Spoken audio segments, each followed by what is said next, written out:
இதயம் கனிந்த தாமரை வணக்கம்.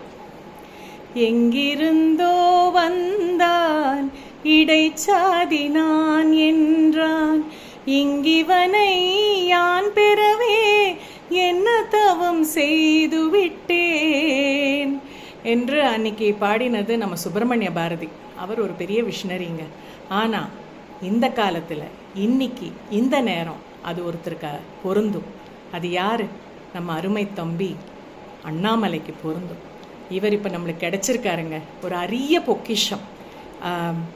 So well educated, smart, intelligent, straight forward, fearless and so focused. இதோட நிறைய கனிவையும் நிறைய பரிவையும் சேர்த்துக்குங்க. அதுதாங்க நம்ம தம்பி அண்ணாமலை. பல தாய்மார்கள் இவர் நம்மளுக்கு மகனாக பிறக்கக்கூடாதான்னு ஏங்குறாங்க. பல பெண்கள் இவரை அண்ணனாவும் தம்பியாகவும் நேசிக்கிறாங்க. அதோடு நிறுத்திக்க கூடாதுங்க. நம்ம எல்லாரும் அவருக்கு ஓட்டு போடணும்.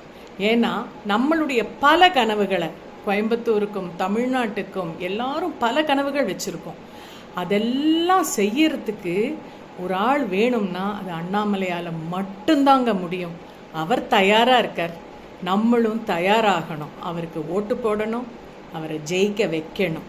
என்னெல்லாம் அவருடைய பிளானில் இருக்குது தெரியுங்களா? ஒரு இன்டர்நேஷ்னல் லெவலில் ஒரு ஏர்போர்ட் வரும், மெட்ரோ ரயில்ஸ் ஓடும், கோயம்புத்தூர் பூரா ஓடும்.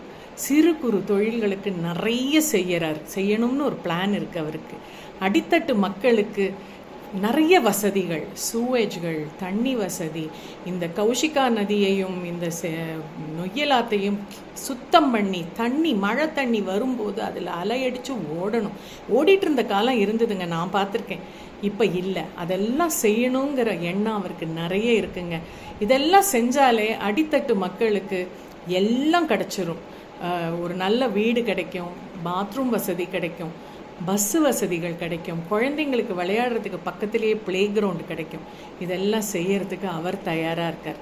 நம்மளும் அவருக்கு ஓட்டு போடுறதுக்கு தயாராக இருக்கணும். அவ்வளோதாங்க.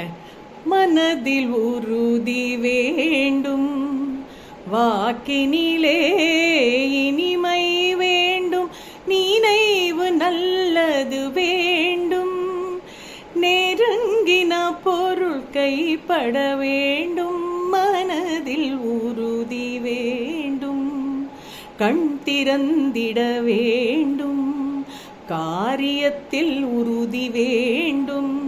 இதையும் எழுதினது சுப்பிரமணிய பாரதி தாங்க. இதுவும் நம்ம அண்ணாமலைக்கு அப்படி ஒரு பொருத்தமான பாட்டு. தயவு செய்து உங்களுடைய எண்ணங்களும் அவருடைய எண்ணங்களும் சேர்ந்து போயிட்டுருக்கு. அவருக்கு ஓட்ட போடுங்க, ஜெயிக்க வைக்கலாம். வாழ்க அண்ணாமலை, வளர்க தமிழகம். நன்றி.